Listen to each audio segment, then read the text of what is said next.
Hello guys, good morning sa inyo lahat. Welcome back again to my channel. Yun, medyo matagal-tagal tayong hindi nakapag-upload ng video, no, kasi medyo naging busy tayo ng mga nakaraang araw, no, kasi may work tayo araw-araw, no. Kaya medyo bihira lang tayong makapag-upload ng mga video vlogs.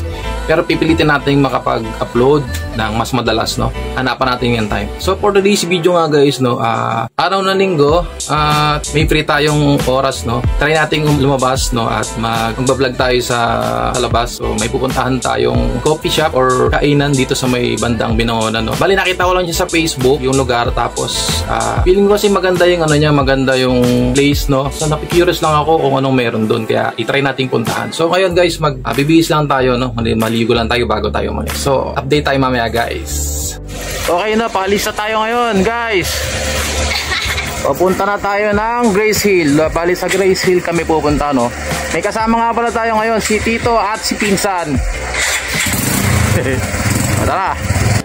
Okay guys, dito na tayo sa may Manila East Road. So ang way natin ngayon, ang way namin is papunta dito sa Binangonan, papuntang Grace Hill Cafe. Tama ba? Grace Hill Cafe ba? So ayun, siguro mga lang to. So bali pag dito kayo guys na magmumula sa Angono or sa Binangonan, 19 minutes lang, no. Kasi taga dito ako sa may Binangonan, sa may bandang Tayuman, no. Nakalagay sa mapa natin 19 minutes lang papunta dun sa Grace Hill. So hindi ganun kalayo, no. So kasama natin ngayon yung tito ko. Ayun guys, balita ko kayo mamaya, no. Nandito na tayo sa may Bilibiran. So sandali lang naman na biyahe to guys. Alright.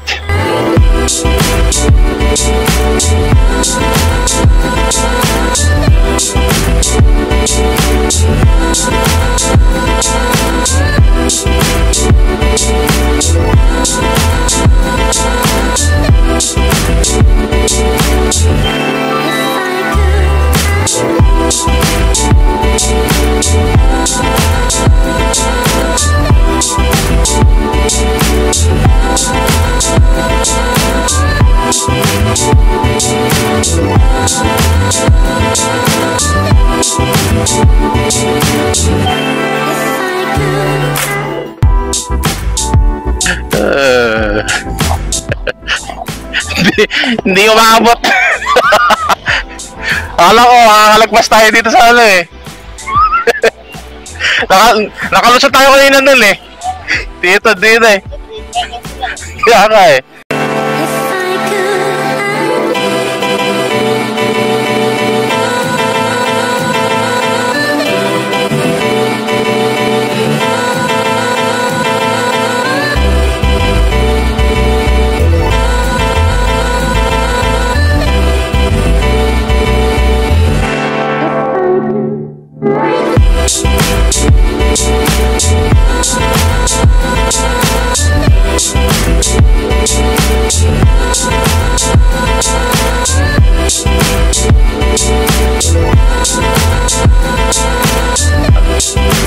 Grace Hill, boss.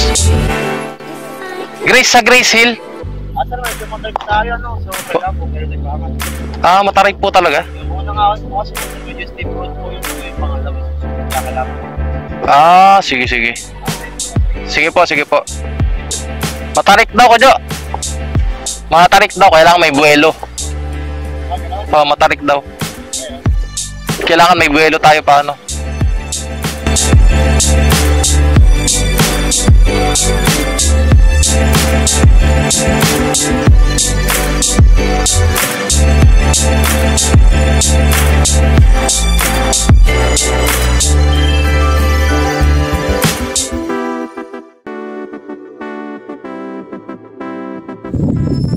Okay guys, finally nakarating na tayo dito sa may Grace Hill Cafe.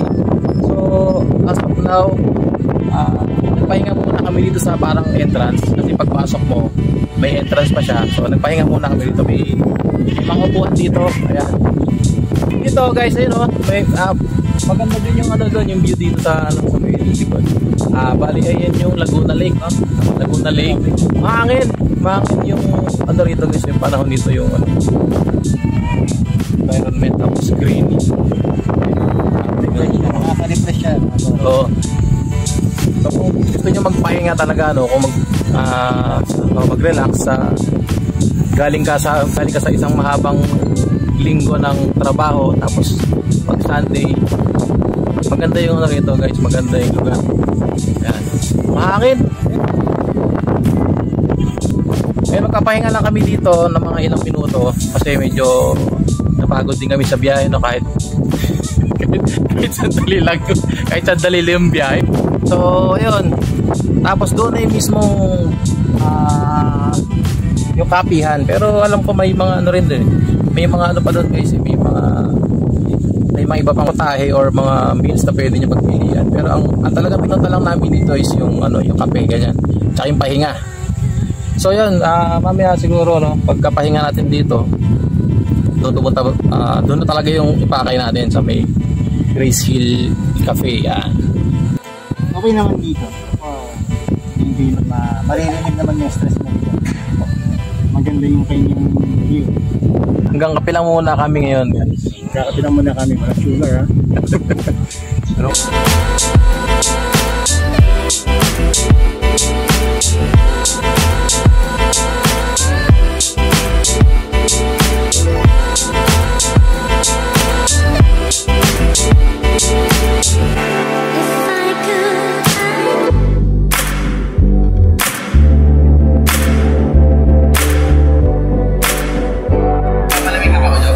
guys, andito tayo ngayon sa loob na tayo ng Grace Hills.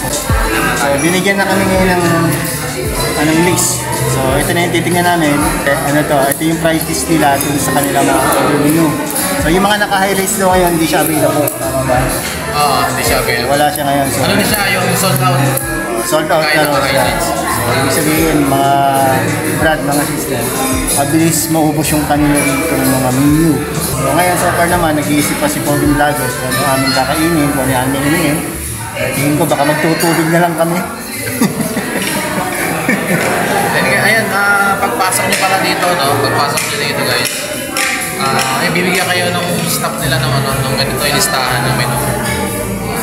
Tapos mamimili na lang kayo. Sulat nyo yung pangalan nyo dito.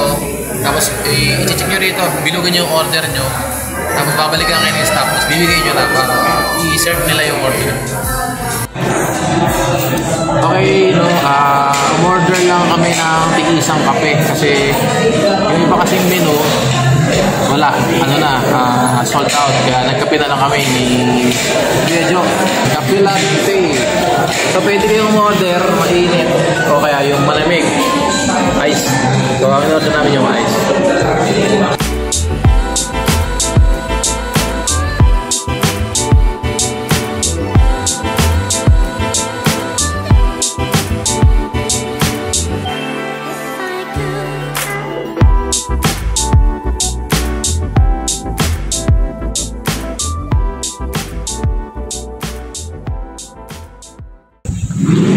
Kanilang preferred propose na ano, paragliding.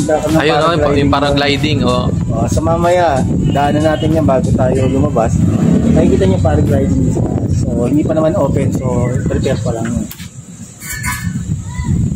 Kaya kung gusto niyo ng paragliding, may extreme activities, kung malakas-lakas ang loob niyo, pwede yun. Yun. Kakaroon pa naman sa bukod doon, magkakaroon pa sila ng extreme activities. So sa ngayon, yun pala paragliding. Hindi pa rin naman siya open, pero may nakasign na doon para glide. Alright, Kuya Drew. Tara na!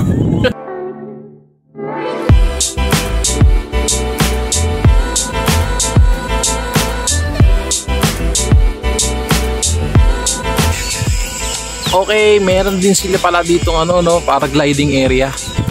Parang ano pa lang bago pa lang siya na ano, dine-develop yung ano, bago pa lang siya ginagawa yung paragliding area na ito. Yan. So check din natin.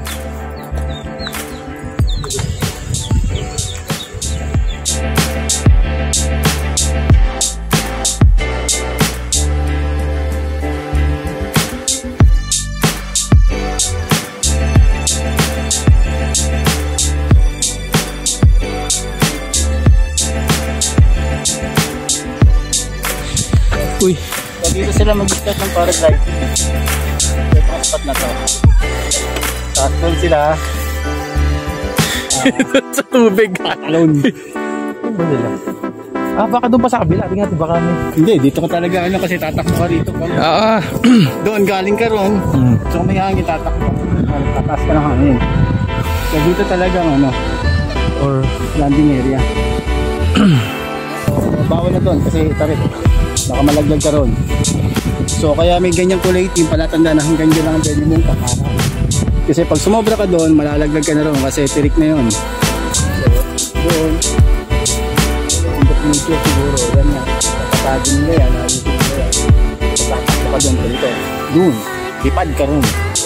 Doon ka maglalanding sa sa lawa, sa tubig. So kung di ka Tuloy swimming ka pala eh. kung mag-fail ka, di ka umangat, walang hangin, ang bagsak mo, tubig. Yeah. So safe naman. Kailangan lang, marunong kang lumangoy kasi di ka lumangoy. Ayun lang. Ang hangin, okay.